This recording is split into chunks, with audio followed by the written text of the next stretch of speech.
Alright. So, I'm assuming this is the balcony you have to get on. Alright, let me get my mouse pad. Alright.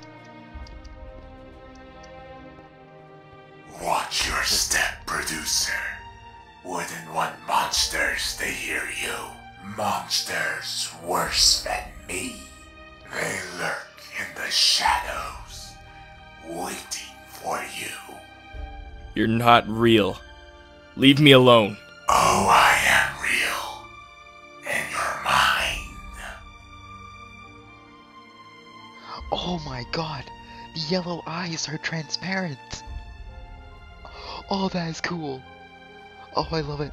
I love it so much. I love it so much. Oh, that is a nice touch. Oh, that is a nice touch. Also, that is the quote from my Exodus trailer that I did with Wiz. That's pretty interesting. I'm kinda curious if he got that from me. Well, okay.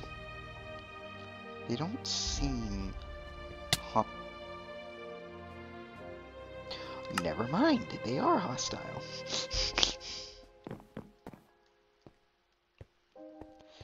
Okay then, just don't mind me as I take this book and all these apples and just, you don't see me. Wow, those helmets do not have a lot of visibility.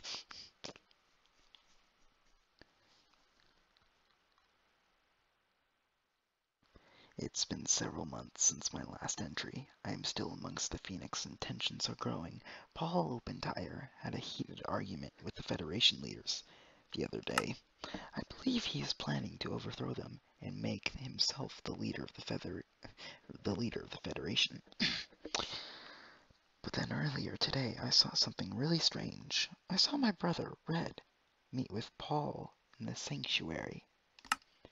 I haven't seen him or my wife in months. I wanted to talk with him, but I had to keep my cover. I know he recognized me, but he made no effort to speak with me. That's okay. It was the will of the Phoenix, and Phoenix has told me I will speak with him soon, just not today. Recently, I have also heard that the Federation is preparing for their attack against the Union. I am not sure what to do anymore. My heart is with the government, but my mind is with the Phoenix. I don't know. I'll ask the Phoenix for guidance. Susan Underwood. Okay.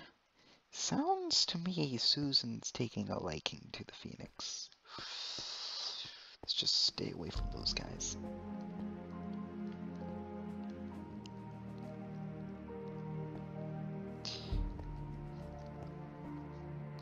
So, from what I can tell, their way of...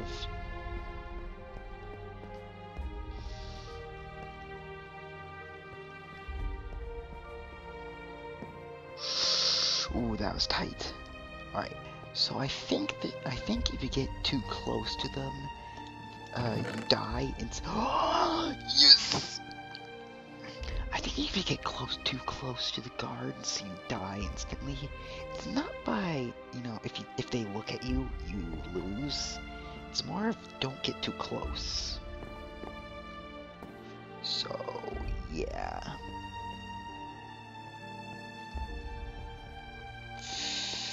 That's too risky.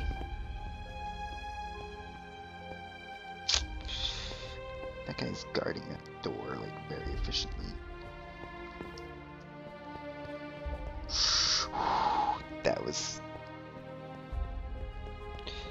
That was very risky.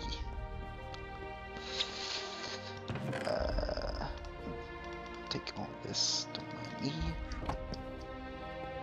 Well, that's blocked off. Laser grid.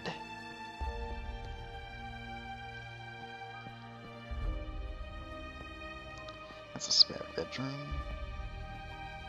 Red Underwood. Alright.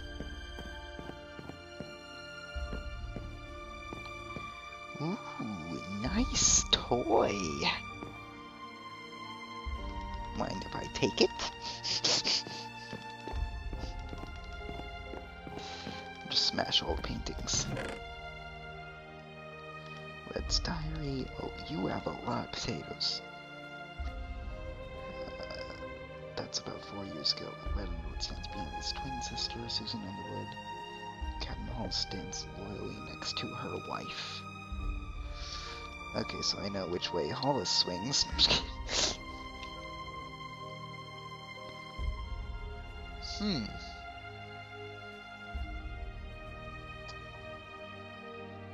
Interesting.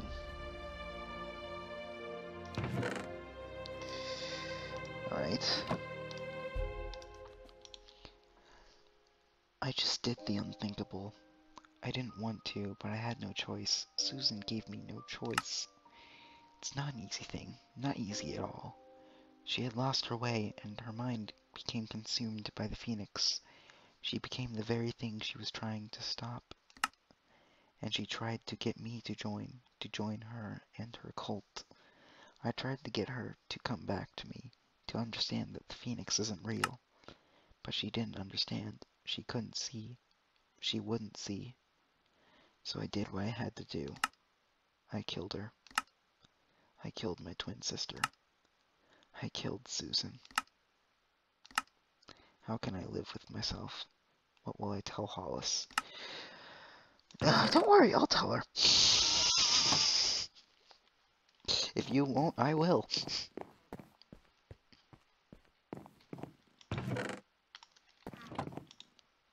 Today's the day Genesis is activated. The day we've sacrificed everything for. The day my wife died for.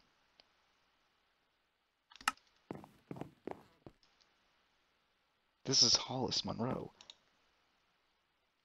Oh, so it looks like he did tell Hollis.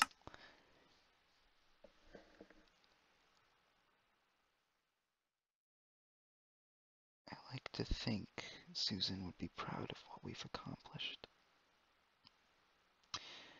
At least that's what I like to think. I look at the producer almost as if they were her. The producer acts just like her. It's so bizarre how the present mirrors the past. Even though my wife can't be here today to experience the power of Genesis, she is here in spirit. Susan is the producer, and the producer is Susan. Captain Hollis Monroe. Right.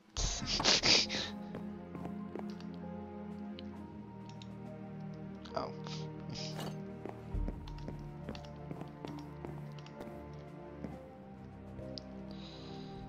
Well, that's interesting.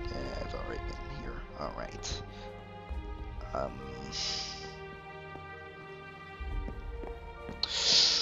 Ooh. Secrets. Secrets. I like secrets. Secrets.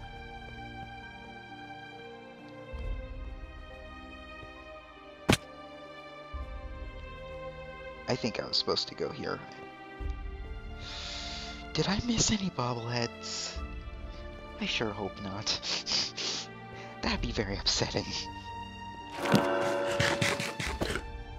Well, no going back now. Oh. The president is dead? This is the Good president? evening, my friend. Are you enjoying the real world? You killed the president? Who, me? Why would I do something silly like that on the eve of victory?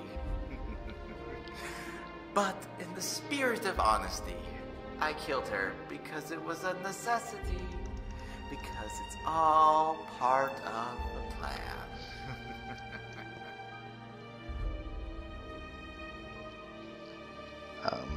Plan? What plan involves killing your ally? Oh, several. The original plan didn't, but you have to be willing to adapt.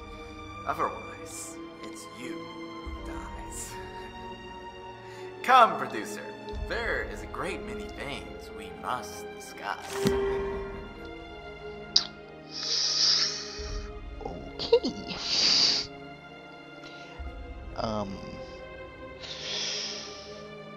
Oh.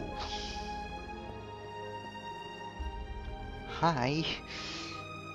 You're supposed to be dead. How is this possible? Good evening, producer. Would you care for a drink? We never had a chance last year.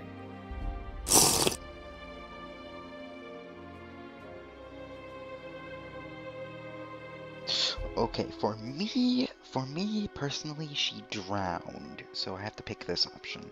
How are you alive? You drowned on Venera. I suppose I did, didn't I? Well, it all came down to preparation, really. Venera is a planet of ice and snow, lots of frozen water. So, I took a long-lasting water-breathing potion before we crashed. When the water rose in my tank, I had nothing to fear. I simply pretended to be dead until you left, and Red came and pulled me out. Now, with that out of the way, care for a drink? Okay. Guess I could see that, but you turned into a puff of smoke, but then again. Yeah, alright. Yeah. Why all of the deception? Your own brother didn't know you were alive. When we began Operation Exodus, we all knew that sacrifices would have to be made, no matter how great. Not one person's life is more important than the activation of Genesis. Well, aside from you. You are a very important producer. What do you mean?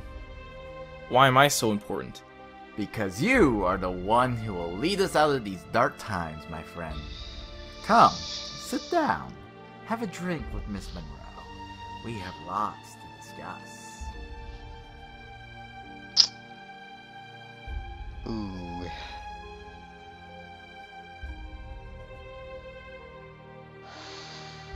Ooh.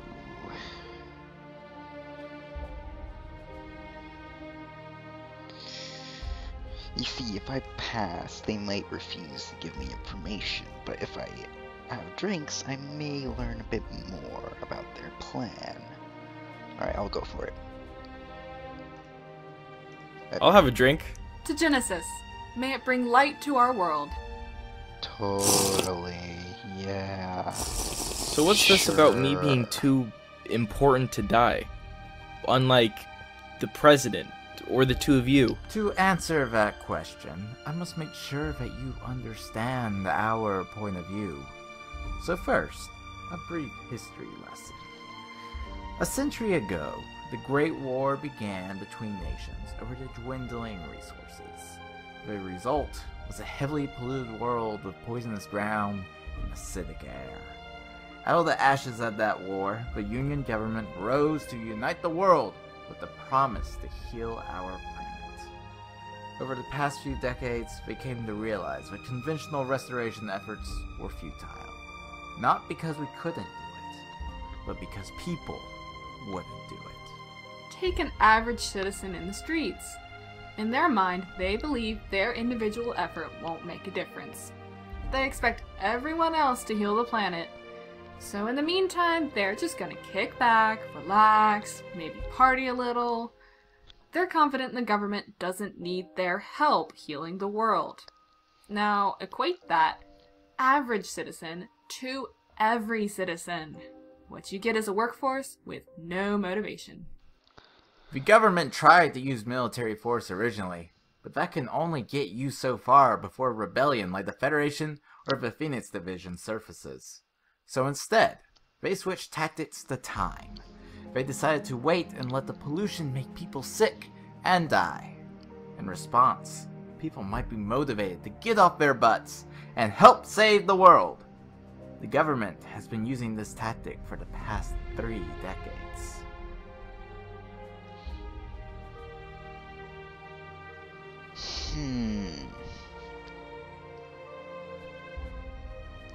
So, where do we come in? My twin sister, Susan, Hollis's wife, was working undercover deep in the Federation movement 5 years ago. During the Federation's fall, I learned through her about the Dendron, about how the Dendron is a powerful mind control weapon. Together, Hollis and I realized the power that such a weapon could hold. Susan's sacrifice gave us the key to saving our world. Together, we realized what a mind control device would mean for our planet, but we couldn't just go to the president and say, "Oh, look, there's aliens and they have something we want." No. We needed a plan. We couldn't just go to space on a military mission. The public would realize something was up. Then, an idea emerged. A TV show called Exodus. Our brainchild. It would serve as a Trojan horse to the general public. Season 1 was designed to gain the audience's trust and bring entertainment, just like a real show. Then, in Season 2, we would go to space with the public support and covertly obtain the broadcast weapon. We had to keep the public from catching wind of our operation. After our success on Venera, we needed to tie up loose ends. Sarah was a loose end, wasn't she? She survived on Venera and made it back to Earth. Yes, Sarah was an intern for the show.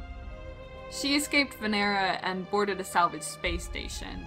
We sent a government agent to terminate her and anyone she may have contacted.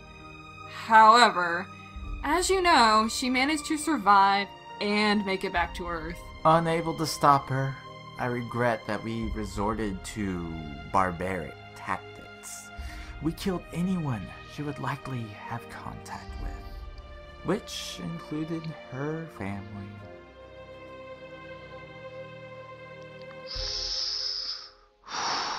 She was a normal person. You turned her into a monster. As much as I wanted to, we couldn't risk bringing her into the plan. We were already risking too much by hinging everything on you. What do you mean? Why am I important? Ever wonder why you didn't go completely insane in that prison for the past year? No?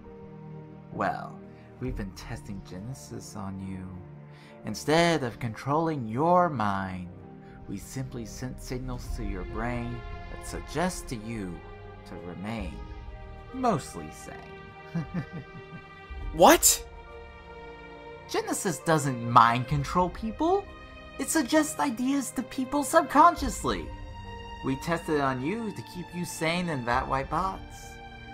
And with it perfected, tonight we broadcast it to the world, disguised as Exodus Season 3. When we wake up tomorrow, everyone will be doing their part to heal our world. But we need you for this to be a reality. Stop beating around the bush and just tell me why I'm important. You must be the one to initiate Genesis. You are our impartial third party. After all, we can't have someone like Red deciding the future of the world. His view, like mine, is skewed. The decision has to come from someone who can see all sides of the issue. Hey! Anyways, we pushed you away from us on purpose. We encouraged you to see us as the villains, so that now you could return and serve as our moral compass. We need you to decide the fate of humanity. We haven't given up hope like everyone else. You have seen what will happen to the world if the Phoenix Division were to defeat us. Humanity will die a horrible, painful, excruciating death. But if you join us, we still have a chance.